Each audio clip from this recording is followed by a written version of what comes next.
नमस्कार, मी राजेश ओलकर. लोकशाही निर्मित लोकलच्या विशेष संवादमध्ये आपलं मनपूर्वक स्वागत. येणाऱ्या विधानसभा निवडणुकीचे पडघम वाजायला लागलेले आहेत. जे इच्छुक उमेदवार आहेत ते प्रत्येक मतदारांपर्यंत भेटतात आहेत, त्यांना विनंती करतात आहेत की ते मी इच्छुक आहे, येणाऱ्या निवडणुकीसाठी मी इच्छुक असल्याचं सांगत आहेत, विनंती करत आहेत. काही पक्षांनी आपले उमेदवार जरी जाहीर केले नसले तरी देखील लक्षात येते की या पक्षाचा कोणता उमेदवार असेल, आणि अशी स्थिती या सध्या या आपल्या जळगाव जिल्ह्यात सुरू आहे. आज आपण पारोळा आणि एरंडोल हा आपल्या जळगाव जिल्ह्याचा जो मतदारसंघ आहे, या मतदारसंघासाठी इच्छुक असलेले संभाजीराजे आर पाटील डॉक्टर आहेत. ते आज आपल्या लोकलच्या स्टुडिओमध्ये आपण त्यांना आमंत्रित केलं आहे. ते या मतदारसंघासाठी इच्छुक आहेत. त्यांच्याकडनं आपण जाणून घेणार आहोत की या वैद्यकीय क्षेत्रातून आपण राजकारणात काय आलात, काय उद्देश आपला आहे, आणि या मतदारांपर्यंत जाण्यासाठी आपण कशा कशा प्रकारची यंत्रणा वापरली आहेत, काय त्यांचा उद्देश आहे, सगळं आपल्याला जाणून घ्यायचं आहे. मी आपल्या सर्व दर्शकांच्या वतीने संभाजी आर पाटील यांचं आपल्या लोकलच्या स्टुडिओमध्ये मनापासून स्वागत करतो. सर नमस्कार. नमस्कार. जसं मी आत्ता सांगितलं तसं आपण देखील आपल्या मतदारसंघातील एरंडोल पारोळा हा जो मतदारसंघ आहे, या मतदारसंघातील प्रत्येक गावामध्ये जाऊन प्रत्येक मतदारापर्यंत प्रत्येक घरापर्यंत आपण जाऊन भेटतात. जवळजवळ 125 गावं ही आपल्या मतदारसंघात आहेत, आणि या प्रत्येक गावापर्यंत आपण जाऊन आतापर्यंत भेटलेले आहात. आणि सध्या आम्हाला असं दिसतंय की आपण या प्रत्येक मतदारापर्यंत प्रत्येक गावातल्या व्यक्तीपर्यंत पोहोचत आहात. काय आपला उद्देश आहे, उमेदवारी आपण जरी जाहीर झाली नसेल तरी मात्र आपल्याला विधानसभेची निवडणूक ही लढवायची, हे सगळं आमच्या लक्षात येत आहे. आपला या मागचा सगळा उद्देश काय आहे, कशा पद्धतीने आपल्याला प्रतिसाद मिळतोय, आपल्याला काय त्यांच्याकडनं जाणीव झालेली आहे, कशा प्रकारची आपली त्यांच्या मागची भूमिका आहे, हे सगळं आमच्या दर्शकांना पहिले सुरुवातीला सांगा. नमस्कार राजेशजी, मी वैद्यकीय क्षेत्रात साधारणतः 22 वर्षापासून आहे. तसं माझं गाव देवगाव.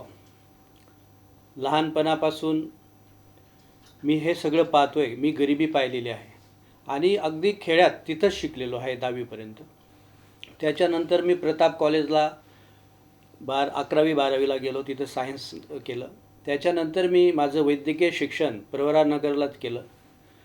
त्याच्यानंतर माझ्या म्हणजे वडिलांची जी अपेक्षा होती की माझ्या मुलाने डॉक्टर व्हावं आणि वैद्यकीय सेवा करावी, तालुक्याची सेवा करावी, ती सेवा करत असताना मला ही जाणीव झाली, जे माझ्याकडे पेशंट येत होते त्यांची जी गरिबी पाहता प्रत्येक वर्षात जे बदल होत होते त्या बदलांमध्ये त्यांच्या परिस्थितीत काही बदल होत नव्हती. ती गरिबी तशी होती. हे तब्बल मी 10-15 वर्ष बघत होतो. आणि ती गरिबी पाहत असताना माझ्या मनात आलं की मी या 22 वर्षात बऱ्याच सेवा दिल्या. त्यात मी गायनॅकॉलॉजिस्ट, स्त्रीरोगतज्ञ. त्याच्यानंतर मी जे मल्टीस्पेशालिटी हॉस्पिटल सुरू केलं, तिथं अस्थिरोगतज्ञही आणले, सर्जन आणले, लॅप्रोस्कोपिक सर्जन आणले, तसेच युरोलॉजिस्ट आणले. ह्या सगळ्याच्या माध्यमातून मी त्या तालुक्याची सेवा केली. आणि आरोग्याच्या दृष्टीने जेवढ्या माफक दरात मला करता आलं, जेवढं जास्तीत जास्त सेवा देता आली, त्या माध्यमातून ती सेवा केली. आणि एक जाणीव पण झाली की कुठंतरी ह्या मतदारसंघाचा विकास होत नाही. आणि तुम्ही जसा प्रश्न विचारला मला की तुम्ही वैद्यकीय क्षेत्रात असताना इकडे जसं राजकीय याच्यात तुमचं कसं काय हे किंवा इच्छा कशी झाली, तर माझी इच्छा वगैरे तो विषय नव्हता. परंतु मी जेव्हा बघत होतो की लोकांचे जे हाल होत आहेत, आज देखील जर पारोळ्याची अवस्था पाहिली तर 15 ते 18 दिवसात पाणी येतं आहे आमच्याकडे. आणि जेव्हा मी या 2-3-4 वर्षापासून ठरवलं की हे कुठंतरी मी विगरसली मग तालुका मतदारसंघ पिंजून काढला. ह्या माध्यमातून मी कोविडच्या आधी तिथं कासोद आहे एरंडोलमध्ये, तिथं देखील एक हॉस्पिटल सुरू केलं. आणि त्या हॉस्पिटलच्या माध्यमातून तिकडचा जो एरिया आहे पूर्ण एरंडोल तालुक्यातला, तिथं देखील ती सेवा देण्याचा प्रयत्न केला. तिथंही माफक दरात मी सेवा देतो आहे स्त्रीरोगतज्ञ म्हणून. आणि हे सगळं करत असताना मी साधारणतः मोतीबिंदूचे जे फिरलो आणि बघितलं की लोकांची जी गरिबी आहे, जे मुलं आहेत ते आईवडिलांचे ऑपरेशन पैशांमुळे करू शकत नाही. अशा परिस्थितीत जेव्हा जाणीव झाली की हे आपण काहीतरी केलं पाहिजे, तर मी साधारणतः आता 2-3 वर्षापासून कॅटरॅक्टचे म्हणजे मोतीबिंदूचे 3,500 ते 4,000पर्यंत मोफत ऑपरेशन करून दिले. आणि त्या जो लोकांच्या प्रतिक्रिया आहेत किंवा दुवा आहे, ती माझ्यासाठी खूप अजून एनर्जी देऊन जाते मला ती सेवा करण्यासाठी. आणि मी राजकारणात माझी इच्छा नव्हती आणि मुळात तो माझा पिंडही नाही, कारण मला समाजसेवा आणि आरोग्यसेवा याच्यातच इंटरेस्ट होता. पण राजकारणात मी गेल्या 30-35 वर्षापासून पाहतोय, लहानपणापासून किंवा आता जे 35 वर्षापासून मला जाणवते की आमच्या मतदारसंघात दोनच व्यक्ती आहेत की त्या दोन व्यक्तींभोवती हे राजकारण फिरतंय. एकदा एक व्यक्ती निवडून आली की दुसऱ्यांदा दुसरी व्यक्ती निवडून येते, परंतु त्याच्यात मतदारसंघाचा काही विकास झालेला नाही. आणि हा विकास होत नाही. तर विकासात तुम्ही पाहिलं तर आज आज जेव्हा मी फिरतोय, प्रत्येक घराघरात जेव्हा फिरून आलो, तर प्रत्येकाची समस्या आहे घरातली की गल्लीत रस्ते नाही आहेत, गटारी नाही आहेत, पिण्याचं पाणी नाही. ह्या सगळ्या बेसिक जे त्यांचे राईट्स आहेत आतापर्यंत मिळायला पाहिजे होते. आपल्याला स्वातंत्र्य मिळून 75 वर्ष झाली, तरी देखील ह्या ज्या बेसिक गोष्टी मतदारसंघात लोकप्रतिनिधी त्यांच्यापर्यंत पोहोचू शकत नाही. तर याला काय विकास, मतदारसंघाचा विकास म्हणता येईल? डॉक्टर साहेब, जसं तुम्ही आता म्हणता की हा विकास झालेला नाही आपल्या जिल्ह्याचा, परंतु सध्या जे विद्यमान आमदार जे आहेत ते सत्तेतील आमदार आहेत आणि ते असं सांगतात की 2700 कोटीपेक्षा जास्त रक्कम आपल्या या मतदारसंघामध्ये गेल्या 75 वर्षात कधी आली नसेल, स्वातंत्र्यापासून आली नसेल एवढा निधी या मतदारसंघामध्ये याच वर्षी आणला ना, निधी आणला आणि विकासही झाला, पण तो वैयक्तिक. जर आपण राज्याची विकासाची व्याख्या पाहिली तर विकास आपण दोन गोष्टींमध्ये डिवाईड करू शकतो. एक तर आर्थिक विकास की जो प्रत्येक कुटुंबाच्या उत्पन्नात वाढ झाली पाहिजे, आणि सामाजिक विकास, यात लोकांमध्ये साक्षरता आली पाहिजे, आरोग्य किंवा सार्वजनिक ज्या सुविधा असतात त्या लोकांपर्यंत पोचल्या पाहिजे. आणि खरं पाहिलं तर एखादा मतदारसंघाचा किंवा देशाचा विकास जेव्हा आपण म्हणतो तेव्हा तिथली गरिबी, बेरोजगारी आणि असमानता याचं निर्मूलन होतं आहे का, किंवा तिकडे आपण पोचतोय का, कुठंतरी ते कमी होतं आहे का? जर तसं होत असेल तरच त्या मतदारसंघाचा विकास झाला असं आपण म्हणू शकतो. अच्छा, तुमचं म्हणणं आहे की जे 2700 कोटी रुपये हे सगळ्या सर्वसामान्य जनतेपर्यंत किंवा त्या विकासापर्यंत पोहोचले नाहीत. विकासाच्या व्याख्येप्रमाणे गेलो तर तसा तो विकास झालेला नाही. त्याच्यात ठराविक लोकांचाच विकास होत असेल आणि सर्वसामान्य जनता तशीच उपाशी राहत असेल तर त्याला विकास म्हणून काय फायदा नाही. हे सगळं सांगत असताना तुम्ही समाजकारणावरती जरा जास्त भर दिला. मला तर आपलं समाजकार्य कशा कशा पद्धतीने आपलं झालेलं आहे. एक तर आपण सांगितलं की मोतीबिंदूचे 3500 आपण मोतीबिंदूचे डोळ्याचे ऑपरेशन्स केले, पण या व्यतिरिक्त सामाजिक कार्यामध्ये आपली रुची कशी आहे आणि कोणकोणत्या प्रकारची कामं आपल्या हातून झालीत हे आम्हाला सविस्तर सांगा. सामाजिक कार्यात तसं पाहिलं तर मी जवळपास 1100 वृक्षारोपण पण केलेलं आहे प्रत्येक गावात जाऊन, आणि त्याचं संगोपन देखील केलेलं आहे. आणि करंजी गाव आहे आमच्या पारोळ्या तालुक्यात, तिथं खूप पाऊस पडला, फुटी झाली. त्याच्यानंतर तिथं बरेच भिल्ल समाजाची जे वस्ती होती त्यांची घरं देखील वाहून गेली. त्यांना मी दत्तक घेतलं 1 वर्षासाठी. त्यांना आरोग्य सेवा मोफत दिली, त्यांना जे घरासाठी उपयोगाच्या ज्या वस्तू होत्या त्या देखील मी घेऊन दिल्या. त्याच्यानंतर लंपीसारखा आजार आला होता मागे, जे माझं क्षेत्र नसताना देखील मी एक व्हॅन तयार केली, डिजिटल व्हॅन, आणि त्यांच्यात लोकांमध्ये त्या आजाराविषयी, शेतकऱ्यांमध्ये आजारांविषयी, गुरांवर आलेल्या आजारांविषयी जनजागृती गावोगावी केली. ते देखील कार्य मी केलेलं आहे. त्याच्यानंतर जे दुर्मिळ शस्त्र असतात शिवकालीन, ते शस्त्रांचं प्रदर्शन देखील मी पारोळा, एरंडोल ठिकाणी केलं, आणि त्याच्यात बऱ्याच सामाजिक संस्था असतील, शाळा असतील, कॉलेजेस असतील, यांनी भाग घेतला आणि त्यांनी खूप हिरिरीने म्हणा किंवा अगदी इंटरेस्ट दाखवून ते शस्त्र प्रदर्शनाला आले, आणि त्यांनी ती जे कधी आपण पाहिलेले नव्हते असे शस्त्र त्यांनी पाहिले आणि त्यांना तो अगदी वेगळाच आनंद त्यात मिळाला. त्याच्यानंतर मी रक्तपेढी होती जी आरोग्याच्या संदर्भात होती, परंतु आमच्या पारोळ्या तालुक्यात रक्तपेढी ही सुविधा नव्हती. जर एखादं पेशंट सिरियस झालं किंवा ब्लडची आवश्यकता लागत असेल तर आम्हाला जळगाव किंवा धुळ्याला जावं लागत होतं, पण ते जाऊन आणेपर्यंत 3-4 तास लागायचं. त्याच्यामुळे आम्हाला त्या स्पॉटला ती रक्तपेढी देखील आम्ही ती सुरुवात केली. त्याच्यात अजून दुसरी गोष्ट की काही एक भिल्ल वस्ती होती वेल्हाणा, तिथं ते गावापासून बऱ्याच अंतरावर राहत होते. तिथं इलेक्ट्रिसिटी वगैरे हा प्रकार नव्हता. तिथं आम्ही स्वतःहून ते सोलरचे त्यांना लॅम्प दिले. 30 घरं आहेत की तिथं आम्ही आमच्या माध्यमातून सोलर दिले, बॅटरीज दिल्या, आणि तिथं त्यांना ते अंधारात असलेल्या वस्ती देखील आम्ही त्यांना उजेड देण्याचा प्रयत्न केला. आणि असे बरेच गोष्टी आहेत की जे मी ह्या माध्यमातून म्हणजे आरोग्य सेवा सोडून देखील बऱ्याच गोष्टी केल्या. शेतकऱ्यांसाठी असेल की पीक विमा, मोफत पीक, म्हणजे जेव्हा पीक विम्याचा हे सुरू झालं तेव्हा शेतकऱ्यांना बराच खर्च लागत होता पीक विमा काढण्यासाठी. ते देखील आम्ही ऑफिस सुरू केलं आणि तिथेही 1 रुपया न घेता साधारणतः 1500 शेतकऱ्यांचा पीक विम्याचं देखील आम्ही तिथं काम केलेलं आहे. आणि बालाजीची जी आमची बालाजी महाराज आहेत जिथं यात्रा भरते, आणि श्री दत्त चोरवडला तिथं देखील यात्रा भरते. या दोघं ठिकाणी मी यात्रेचा जो पिरियड असतो तेव्हा माझी एक ॲम्ब्युलन्स, एक डॉक्टर आणि इमर्जन्सी सर्व्हिसेस आम्ही देत असतो, ती पण मोफत देत असतो.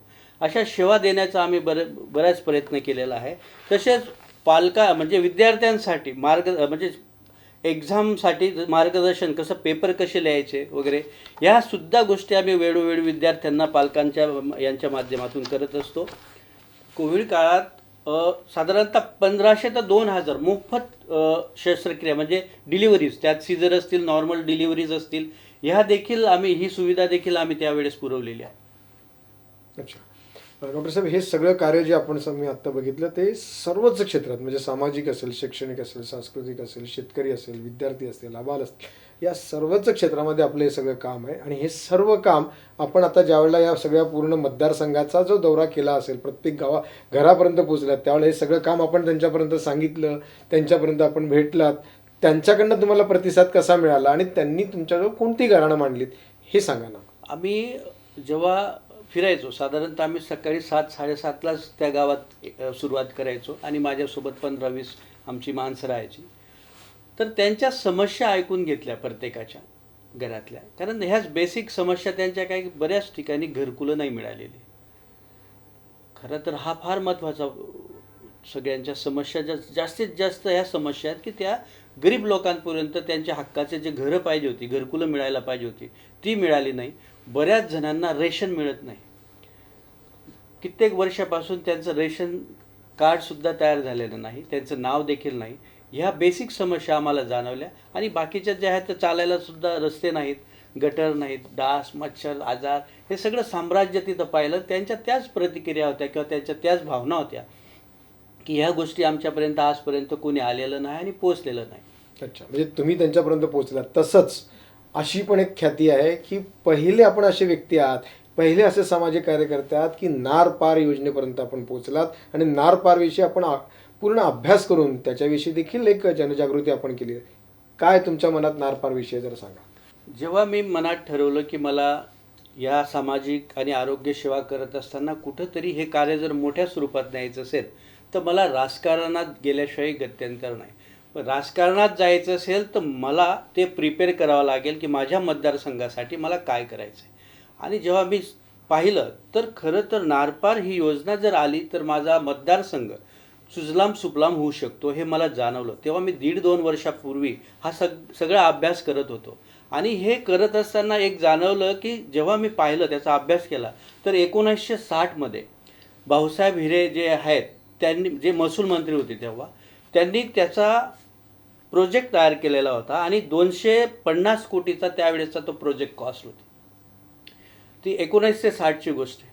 त्याच्यानंतर त्याच्याकडे कोणी लक्ष दिलं नाही. ते योगायोगाने दिवंगत झाले आणि त्याच्यानंतर त्या योजनेकडे, म्हणजे ते पाणी आपण आणू शकतो, त्याच्याकडे कोणी लक्ष दिलं नाही. मध्यंतरी आपण पाहिलंच असेल तर ते पाणी कुठेतरी गुजरातकडे घेऊन जाण्याचा चाललेलं होतं. आणि हे करत असताना मग मी म्हटलं की चला याचा पूर्ण मुळाशी आपण जाऊ. मग काही जे माझे मित्र आहेत इथं भोसले म्हणून, त्यांच्याकडून देखील ते जाणून घेतलं. काही याच्यातले तज्ज्ञ त्यांच्याकडे गेलो, त्यांच्या व्हिजिट घेतल्या, बसलो त्यांच्यासोबत आणि त्यांच्याकडून ते सगळं जाणून घेतलं.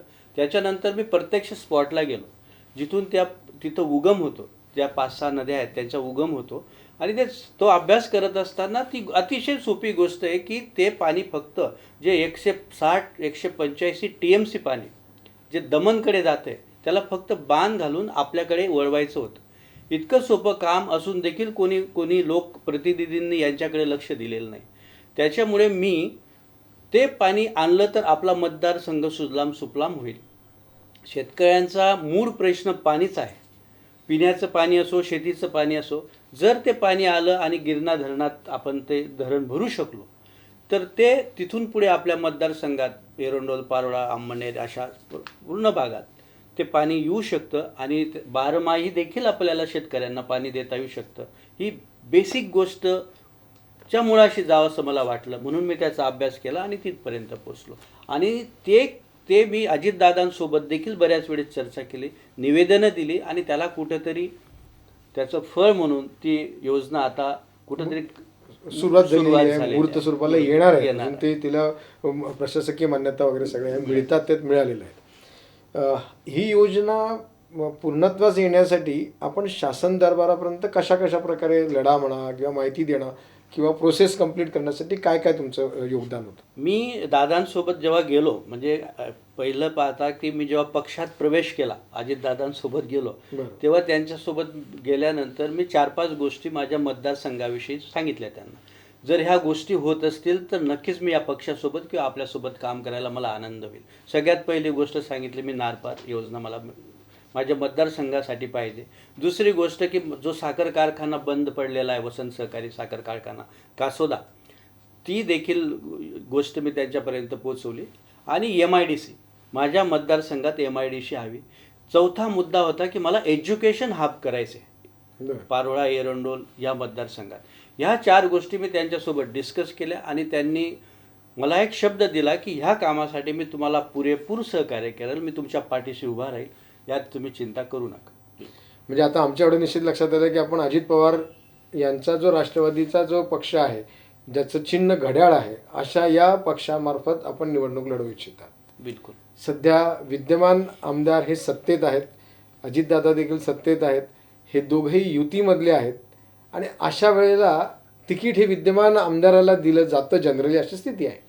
अशा सिच्युएशनमध्ये राजकीय समीकरण कसं जुळेल?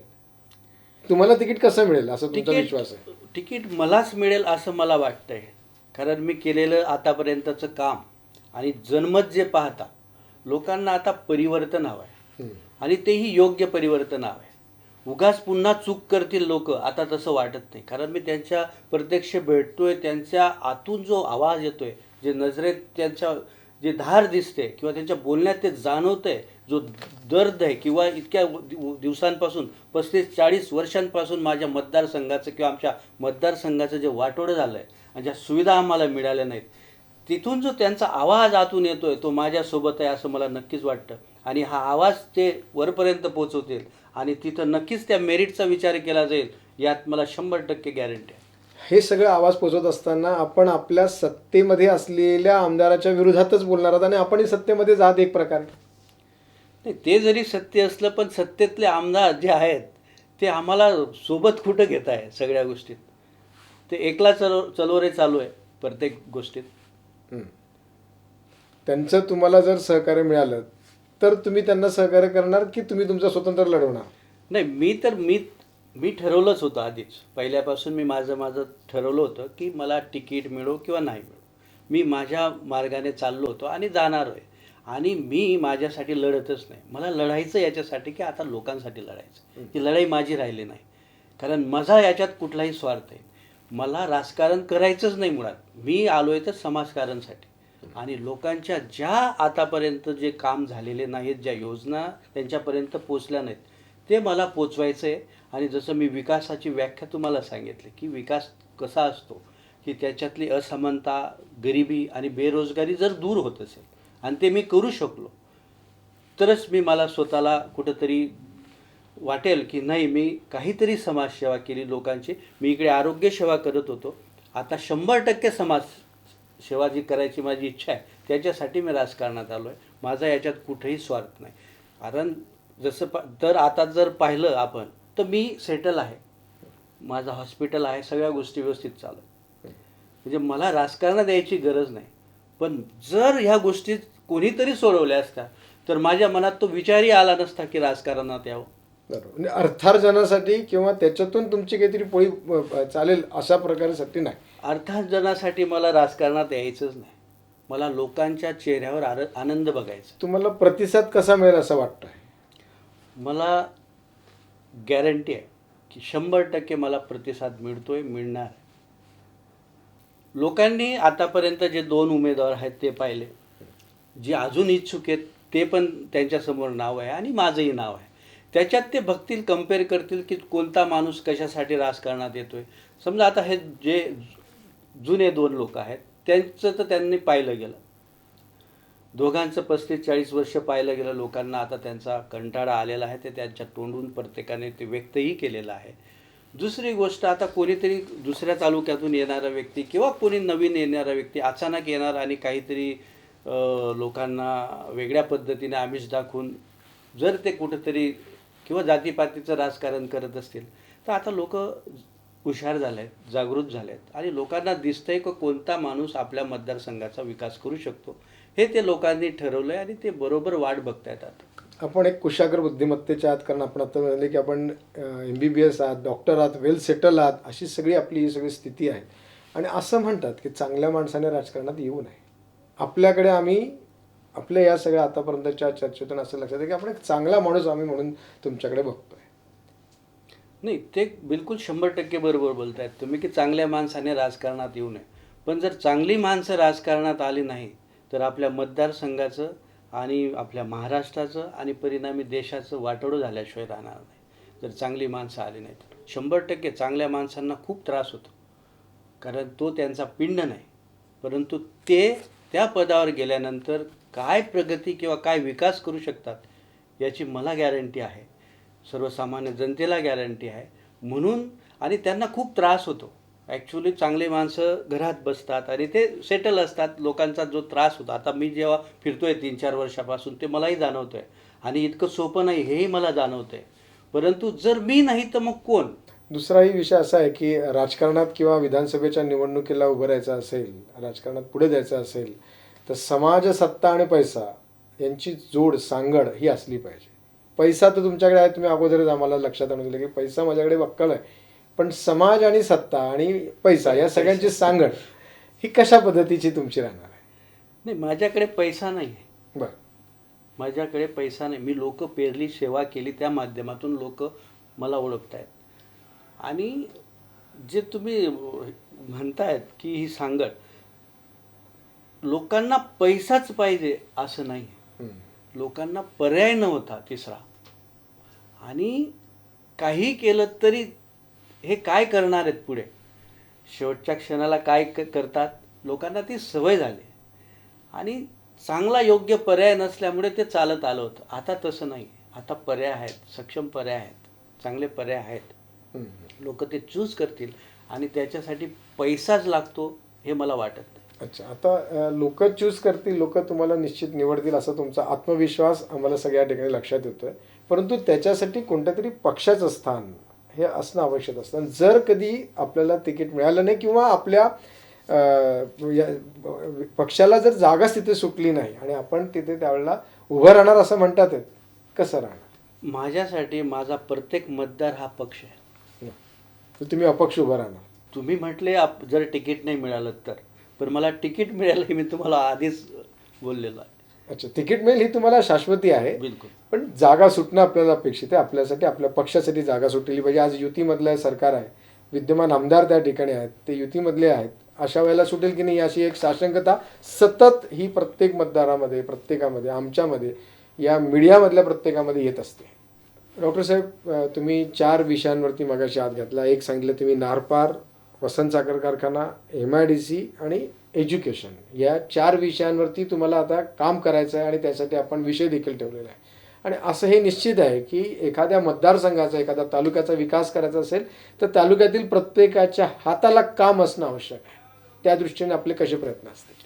हेच काम देण्यासाठी मला आता नारपार म्हणजे झालेलंच आहे समजा ते. तर पण MIDC आणलं तर बऱ्याच बेरोजगारांना काम मिळू शकतं. एज्युकेशन हब आणलं तर जी म्हणजे कुठंतरी मुंबई पुण्याला जाणारी जी लोक आहेत, जी स्टुडंट आहेत, ते देखील आपल्याला एकाच ठिकाणी ते चांगलं एज्युकेशन घेऊ शकतील आणि आपल्या एरियातच कुठंतरी चांगले उद्योगधंदे करू शकतील असं मला वाटतं. डॉक्टर साहेब, आपण सगळी चर्चा एक मात्र निश्चित आहे की ज्या मतदारसंघाचा, ज्या तालुक्याचा विकास हा त्या परिसरात असलेल्या प्रत्येकाच्या हाताला काम, रोजगाराची संधी यावर अवलंबून असतं. आपल्या याच्यात आपण सांगितले की MIDC, नारपार हे सगळे मुद्दे आपल्या याच्यात आलेत. ह्याकडे तुम्ही कशा दृष्टीने बघता? मी माझा जो उद्देश आहे आता राजकारणाचा मुळात, तर तुम्हाला एक गोष्ट लक्षात येईल की आपण वसाकाविषयी बोललो. जो कारखाना सुरू होता तो जाणून बुजून बंद पाडला गेला. तर तिथं 700 लोक जे कामगार होते ते अस्ताव्यस्त झाले. मी जेव्हा त्या सगळ्यांना भेटलो तेव्हा बऱ्याच कामगारांना त्यांच्या मुलींना एज्युकेशन देता आलं नाही किंवा चांगल्या म्हणजे लग्नसुद्धा करताना त्यांचे खूप हाल झाले त्या मुलींचे. हे त्यांच्या तोंडून मी ऐकलं. तर मला हा कारखाना सुरू करत असताना असेच छोटे मोठे लघुउद्योग आणायचे आहेत, MIDCसाठी बांधायचे आहेत. महाराष्ट्र शासन असेल, केंद्र सरकार असेल, त्यांच्यापर्यंत मला कुठंतरी ह्या मतदारसंघात विकास करण्यासाठी छोटे मोठे उद्योग आणायचे, जेणेकरून आपल्या मतदारसंघात असलेले कुशल कारागीर असतील किंवा जे इंजिनियर्स असतील, काही ह्या क्षेत्रातले कुशल कामगार असतील, हे सगळे कामगार आपल्या आपल्या क्षेत्रात थांबतील आणि इथं कुठंतरी छोटे मोठे व्यवसाय करतील. असा माझा हा एक उद्दिष्ट आहे. आणि हे करण्यासाठी मी शासन दरबारी भांडेल आणि मी जोपर्यंत प्रत्येकाला काम मिळत नाही, प्रत्येकाला रोजगार मिळत नाही, तोपर्यंत मी स्वस्थ बसणार नाही. आणि मला एक आतून जे तुम्हाला सांगावंसं वाटतं ना, की जेव्हा एखाद्या मतदारसंघाचा एखादा व्यक्ती जेव्हा पालक असतो त्या फॅमिलीपुरता, तेव्हा तो पूर्ण त्या फॅमिलीची काळजी घेतो, एखाद्याला वाऱ्यावर सोडून देत नाही. मला एक जाणीव झाली इतक्या दिवसात की जेव्हा मला ह्या मतदारसंघाचं पालकत्व स्वीकारायचं आहे, तेव्हा माझ्या मतदारसंघातला प्रत्येक व्यक्तीला काम मिळालं पाहिजे, रोजगार मिळालं पाहिजे.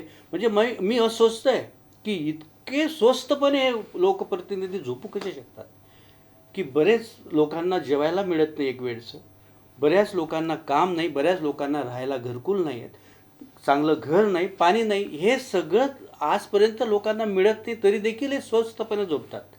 तर मला हे बदलवायचं आहे आणि मला 24/7 लोकांसाठी अवेलेबल राहायचं आहे. मी हा शब्द याच्यासाठी वापरला की जेव्हा मी फिरलो मतदारसंघात, तर मतदारसंघातील काही लोकांच्या काही म्हणण्यापेक्षा मेजॉरिटी लोकांच्या प्रतिक्रिया होत्या की हे लोकप्रतिनिधी आमच्यासाठी उपलब्ध नसतात. आणि विशेष म्हणजे आजचीच गोष्ट आहे, आजचा किस्सा असा आहे. सकाळी एक व्यक्ती माझ्याकडे आले की त्यांनी एक किस्सा सांगितला की आम्ही 15-20 मुलं त्यांच्याकडे गेलो, तर त्यांनी आमच्यासमोर फोन केला म्हणे की हे सावदा गाव आपल्या मतदारसंघात येतं का? ज्यांना 35 वर्ष 40 वर्ष राजकारणात झाले ते त्यांना सावदासारखं गाव आपल्या मतदारसंघात आहे का नाही हे जर माहीत नसेल, तर याच्यासारखी आमच्या मतदारसंघाची लोकप्रतिनिधींच्या बाबतीतली दयनीय अवस्था कुठंच नाही. आणि तिथून ते सगळी मुलं चालले गेले आणि त्यांनी सांगितलं की आता पुन्हा आमच्या गावात पाय ठेवू नका म्हणून. तुमच्या ह्या सगळ्या संकल्पना आम्हाला फक्त एवढंच आहे की आता जाता जाता आमच्या सगळ्या मतदर्शकांना आणि आपल्या मतदारांना आपण काय संदेश देणार? लोकशाही चॅनलच्या माध्यमातून मी आपल्याला एकच संदेश देऊ इच्छितो की आतापर्यंत आपल्याला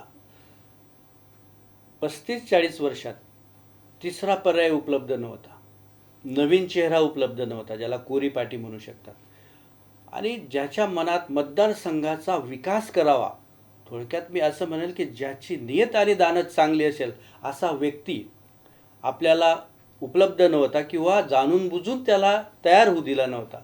तर आता तुमच्यासमोर एक चांगला एज्युकेशन चांगलं असलेला व्यक्ती, हायली एज्युकेटेड, जो मतदारसंघाचा विकास करू शकतो, आपल्या समस्या मंत्रालयात मांडू शकतो आणि आपल्यासाठी रात्रंदिवस मेहनत घेऊ शकतो, असा व्यक्ती आपल्यासमोर उपलब्ध झालेला आहे.